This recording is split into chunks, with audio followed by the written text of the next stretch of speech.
Good morning बेटा।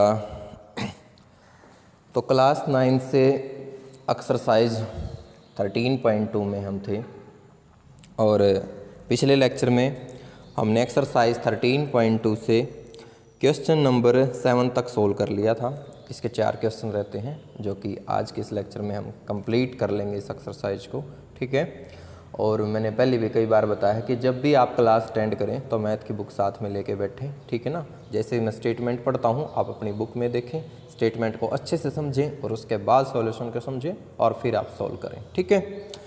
तो देखिए क्वेश्चन नंबर 8 इसमें कहा है in a hot water heating system, ठीक है ना, कि पानी को गर्म करने का जो सिस्टम होता है that is a cylindrical pipe of length, वो कि एक सिलेंड्रिकल पाइप के आकार का होता है जो कि जिसकी लेंथ यानी कि 28 मीटर ये एच का काम करेगी एंड डायमीटर 5 सेंटीमीटर, डायमीटर जो है कितना दे रखा है 5 सेंटीमीटर, जो लेंथ दे रखी है वो काम करेगी किसका, हाइट का, ठीक है। तो कुल मिला के जो एच है हमारे पास वो है 28 मीटर, ठीक है। और जो डायमीटर है हमारे पास, जो डायमीटर है किसका, पाइप का, वो कितना है, वो है 5 सेंटीमीटर, ठीक है। अब इस 5 सेंटीमीटर को अगर हम कन्वर्ट करें मीटर में तो कितना हो जाएगा, ये हो जाएगा 0.05 मीटर, ठीक है। ये तो हो गया हमारे पास डी जिसको हम डायमीटर बोलते हैं। अगर मैं इसकी रेडियस निकालूं, अगर मैं इसकी रेडियस निकालूं दैट इज़ मैं आर निकालना चाहूँ तो वो क्या हो जाएगी 0.05 और डिवाइड में कितना आ जाएगा 2 और मीटर, ये क्या आ जाएगी बच्चों, इसकी रेडियस आ जाएगी। फिर इसने क्या कहा है कि हमारे पास हाइट आ गई और इसकी जो है रेडियस भी आ गई। तो इसने क्या कहा कि find the total radiating surface in the system, कि सिस्टम का टोटल सरफेस एरिया कितना है वो हमने निकालना है। तो कुल मिला के क्योंकि ये हीटिंग सिस्टम है तो नीचे से भी क्लोज होगा और ऊपर से भी क्लोज होगा, तो इसमें CSA नहीं निकलेगा बच्चों, इसमें निकलेगा TSA means total surface area. तो TSA total surface area of heating system आपने कंप्लीट लाइन लिखनी है और फॉर्मूला क्या है उसका, फॉर्मूला है उसका 2 पाई आर और इनटू में क्या है आर प्लस में एच, 2 पाई आर इंटू में आर प्लस में एच। तो कुल मिला के कितना हो गया ये 2 एज इट इज पाई की वैल्यू 22/7, आर जो है आर हमारे पास दे रखा है कितना 5 और डिवाइड में कितना हो जाएगा, ये हो जाएगा बच्चों 200 क्योंकि पॉइंट को मैंने हटा दिया। तो आर तो हो गया हमारे पास 5 डिवाइड में कितना 200 और प्लस में एच, एच कितना है, एच है 28, ठीक है। डिवाइड में कुछ नहीं है तो आप 1 लगा सकते हैं, ठीक है ना। अब करना क्या है, आपने एलसीएम लेना है। एलसीएम लेना कोई डिफ़िकल्ट बात नहीं है। 2 मल्टीप्लाई में 22/7, चाहो तो इसको कैंसिल कर सकते हैं या फिर ये कैंसिल होने के बाद वही टर्म आएगी, कोई दिक्कत नहीं है। तो डिवाइड में कितना रहने दे, इसको 5/200 ही रहने दे। यहाँ पर एलसीएम कितना आ गया, यहाँ पर एलसीएम आ गया बच्चों कितना 200 और ये 5 की 1 से मल्टीप्लाई करूँगा तो मैं 5 ही आएगा और यहाँ मल्टीप्लाई करूँगा तो 0 0 और 28 2 जा 56 होता है, ठीक है ना।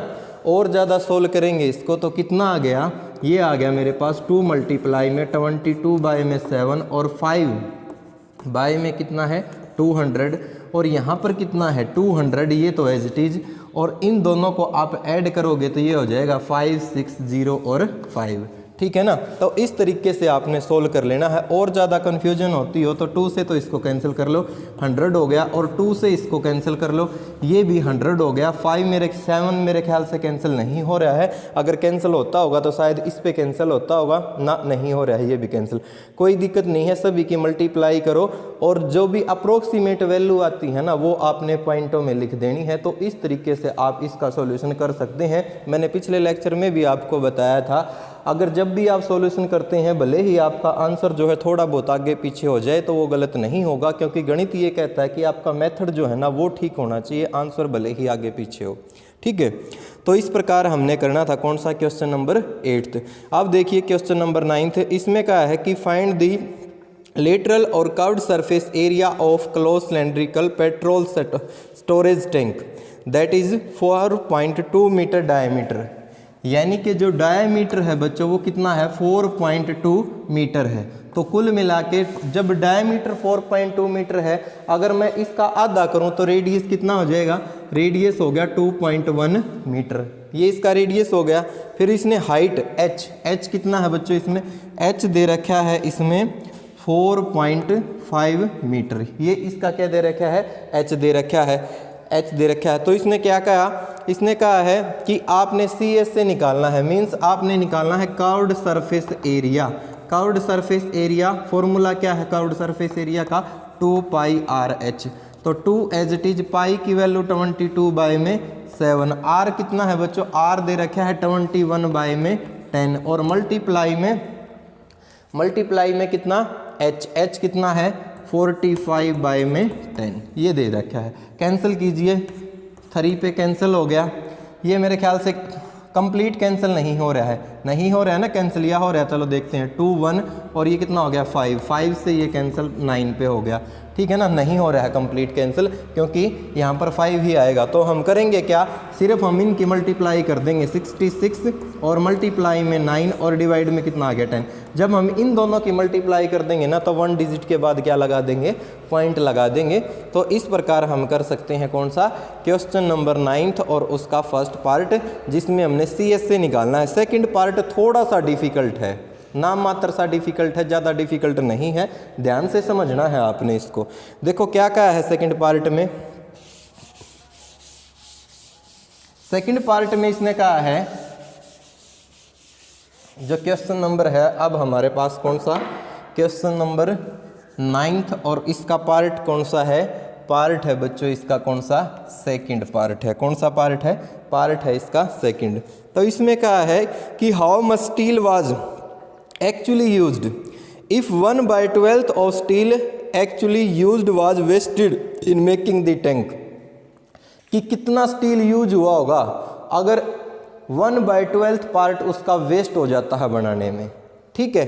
तो इसके लिए हमें क्या निकालना होगा, ये तो CS से था, TS से निकालना होगा पहले हमें, TS से। फॉर्मूला क्या है, 2πr और r प्लस में h है, तो 2 की जगह तो 2 एज इट इज, पाई की वैल्यू 22/7, r कितना है 21/10 है, r 21/10 और प्लस में h कितना है, h दे रखा है 45 और बाय में कितना 10 दे रखा है। और ज़्यादा सोल्व किया तो ये आ गया 2 मल्टीप्लाई में 22/7 as it is, 21/10 as it is, और 10 जो है इसका एलसीएम आ गया, और इन दोनों को ऐड किया तो ये तो हो गया 6 और यहाँ पर भी 6 हो गया। मैं कैंसिल नहीं कर रहा हूँ अभी, ठीक है ना। तो ये आ गया मेरे पास रिजल्ट निकल के। उसके बाद इसने हमारे हिसाब से तो जो टोटल सरफेस एरिया है मीटर स्क्वायर में ये आ रहा है, वो ये कह रहा है कि 1/12 पार्ट है ना इसका वेस्ट हो जाता है।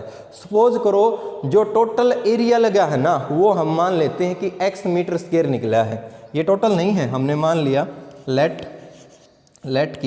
Let the TSA of cylinder, क्योंकि सिलेंडर ही बनेगा ये, तो TSA ऑफ सिलेंडर हमने क्या मान लिया, x मीटर स्क्वायर मान लिया। उसके बाद जो वेस्ट हो रहा है, वेस्टेड पार्ट कितना है, वेस्टेड पार्ट उसने दिया है 1/12 of x, 1/12 of x metre square, कितना हो जाएगा x बाय में 12।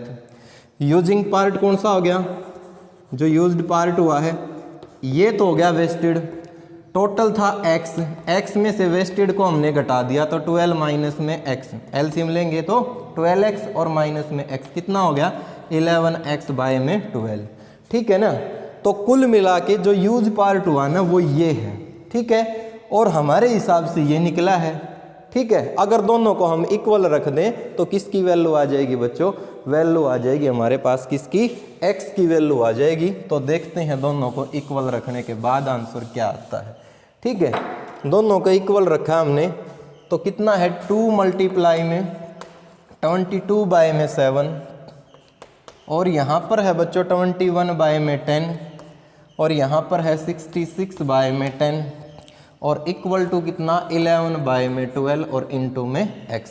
हमारा पर्पज है x की वैल्यू निकालना, तो 2 multiply 22/7 as it is, 21/10 as it is, और 66 बाय में 10 एज इट इज़, और ये इस साइड जाके कितना हो गया 12 बाय में 11 इज इक्वल टू एक्स।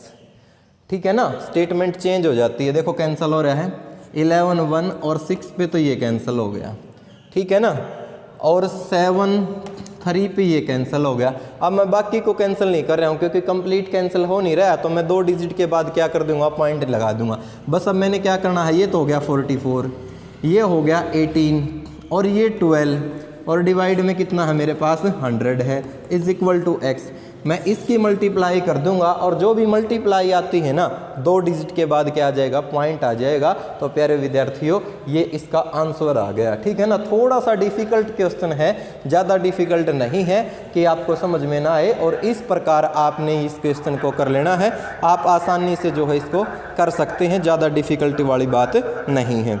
उसके बाद देखिए आप question number 10th, question number 10th में इसने क्या कहा है, क्वेश्चन नंबर 10th में इसने कहा कि इन ए फिगर, एक फिगर आपको दिखाई दे रही है और उसमें you see that the frame of a lamp shade, एक लैंप शेड का क्या है, फ्रेम है, ठीक है। और फिर उसने क्या कहा,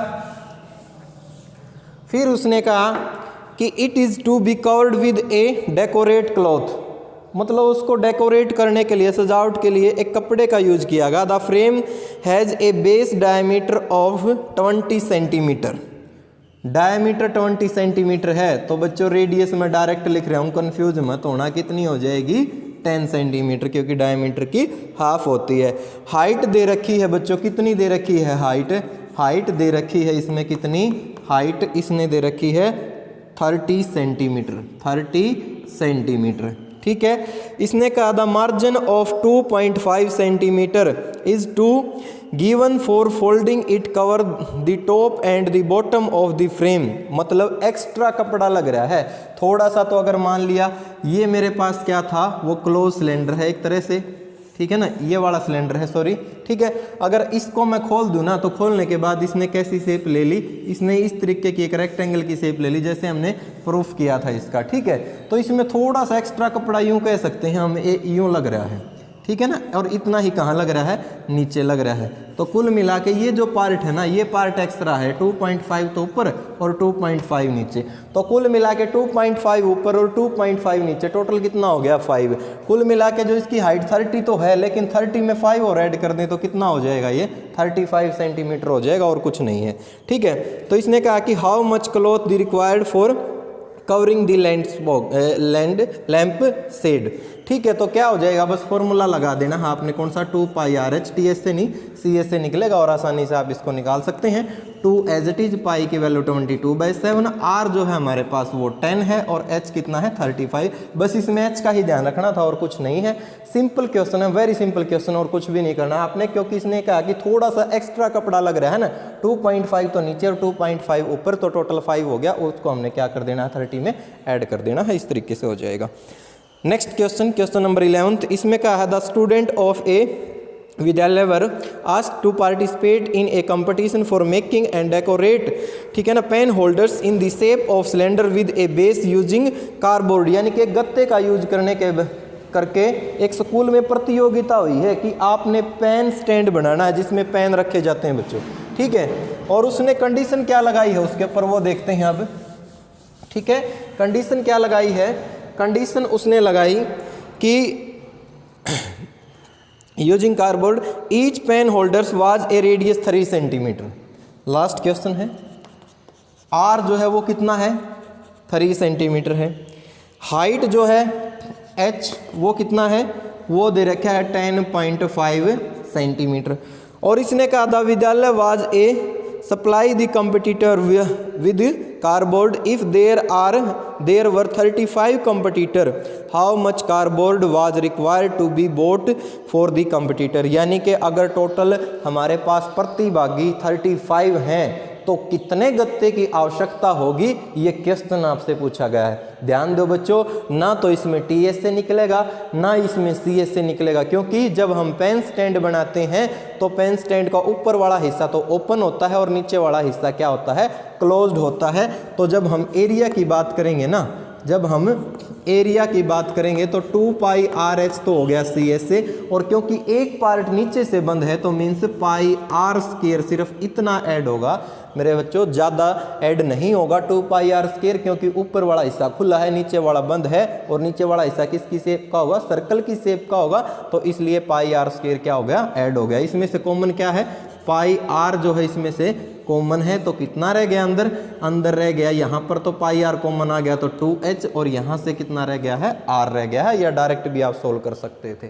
ठीक है, तो सोल्व कीजिए, पाई की वैल्यू तो 22/7, r कितना है, r दे रखा है 3, 2 इंटू में h, एक तरह से 10.5 है ये, 10.5 की 2 से मल्टीप्लाई करूंगा तो 10 दूनी 20 होता है, तो ये हो गया बेटा 21, सिंपल मेथड बिल्कुल। ठीक है, प्लस में r कितना है, r है बच्चों 3, और ज़्यादा सोल्व किया तो 22/7 मल्टीप्लाई 3, और मल्टीप्लाई में ये कितना हो गया, 24 हो गया।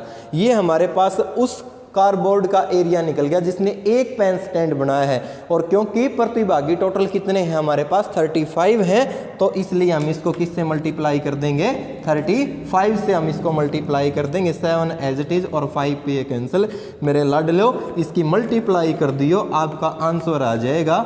और क्वेश्चन में कुछ भी नहीं था, बिल्कुल सिंपल क्वेश्चन था, आपने एरिया निकालना, थोड़ा सा ध्यान देना था, एक हिस्सा खुला है और एक हिस्सा बंद है, और क्योंकि 35 हमारे पास पार्टिसिपेट है तो 35 से मल्टीप्लाई कर दिया, 100 होते तो 100 से कर देते, 50 होते तो 50 से कर देते, तो कुल मिला के एक्सरसाइज 13.2 थी ना, वो कंप्लीट हो गई है यहाँ तक, और ये इस तरीके से आपने कर लेनी है, बिल्कुल सिंपल सा है। लेकिन कुछ बच्चों की प्रॉब्लम आ रही है कि सर आपने थोड़ा है ना डिफ़िकल्ट टॉपिक स्टार्ट करवा दिया।